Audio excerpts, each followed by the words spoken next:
Absolutely. Let's get into JFK Jr. right off the bat.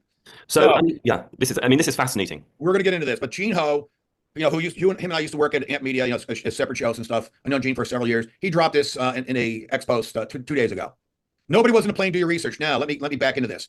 Uh, Essentially 2 years ago, I was up in Asheville, North Carolina. Met with a ear of a Vanderbilt, not the particular person's last name, and she told me that think about it. There were two planes, two Piper planes, identical Piper planes. One was owned by JFK Jr., the other one was owned by his George magazine.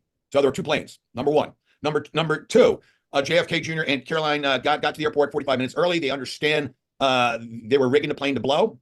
And so they were taking underground tunnels for 45 minutes, and eventually nobody was in the plane. Well, apparently a couple Navy SEALs flew the plane, crashed in the water, jumped out of the plane, but it certainly wasn't JFK Jr. and Caroline. Let me take it a step further. There was no, as I said before, there was no memorial service for JFK Jr. and Caroline back in 1999. It would have been in St. Patrick's Cathedral, would have been miles long down Fifth Avenue, never appeared.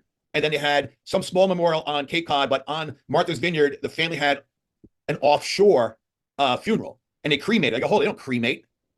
I go, they basically bury, especially a Kennedy, right? I mean, JFK is buried in Arlington Cemetery.